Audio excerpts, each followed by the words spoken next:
Cook Beats Productions.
Nami ya magadi mose iri netwa definitely mbayo wanube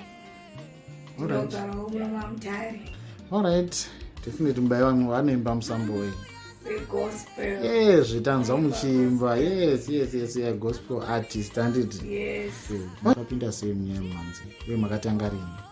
Right, ndakatanga 2020 ndakabudisa albamu rangu rinonzi ndichada naJehovha ndopa ndakatangira. Chii chakaita kuti mude kutanga kuimba gospel? Gospel chinhu chandakagara ndichingoda kubvira paudiki. Chandakagara ndaingogara ndichingonyora masongs kubva paudiki wangu, so ndakangoti nekupano kwenguva tikati beta recorder shoko risvike kuvanhu. Alright, saka munocreata sei music yenyu? Munoteerera here vanhu vachiparidza kuchechi kana kuti mune zvamunotonzwa mubva matanga kugara pasi muchinyora? Zvinosiyana. Dzimwe nguva tinonzwa shoko kuchechi, dzimwe nguva patinoti kuverenga shoko raMwari unozarukirwa nezvimwe zvinhu wotanga kutoimba zvinhu zviya zvaunenge waverenga mushoko raMwari. Sometimes unokwanisa kurota, zvichingosiyana nekuti chiri kuinspire nguva iyoyo. Alright, makamboitawo makolabo here nevamwe mashure? Ndakamboita makolabo. Saka ezvinezvi mune imwe kolabo here yamunoda yekuti inini ndikaita kolabo naningi I think zvinogona kundibatsira pamusic yangu? Inini ndechivero chekuita kolabo naDocas More. Kana neniwo. Alright, ndofunga video iyi vachatoinzwa, vachatoita plat, chatoita zvekuita kumba kwavo. Alright, kotomboti maona mukana wekuita show besides Docas More. Ndiani wamungade kuti akete ndireze yake? Ndaona mukana wekuita show. Kana kuti ndiye Docas wamutoda kuti atingandikoshaya. Haungazoshaya. Atingandikoshaya papa. Handiti? Alright, okay. Saka maplans enyu akamira sei? Muda kuzotitirawo mavidhiyo here kana kuti tichangogumira panapo kuonai paFacebook? Aiwa, mavidhiyo tikutoita tauda kutotanga, so zvitori process mavidhiyo manje. Alright. Zvese zvinenge zvaright. Okay, ko pakaita munhu anoda kukuda naye kuti muye muite live show munotobvuma? Kana kuti makatotanga kuita? Hatisaitanga, tikadaidzwa tinoenda. Asi ndine poster randakaona last week rangari kuti ndezvekuchechi tichimba mumachechi. Alright. Okay, saka munotoimba kupresent worship here? Tiri kupresent worship.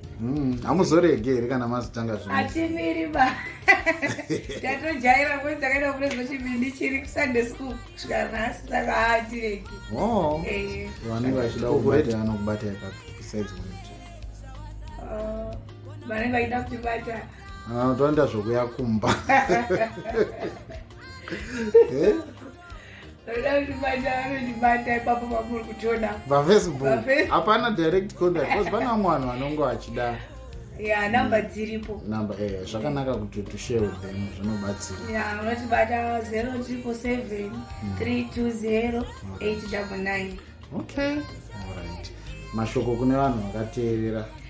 Mashoko angu kwamuri ndeyekuti ndinokudai mese ndinongori neshure kuti pamunonzwa nziyo dzangu dzavai kuteerera meseji iripo ndiyo nzira dzimwe nguva yekuti Mwari anechanda kutaura muupenyu hwako through music iyoyo. Saka ndingokurudzira kuti teereresai, itaiwo mwoyo murefu wekuteerera. Mwari akuitire zvakanaka. Thank you so much.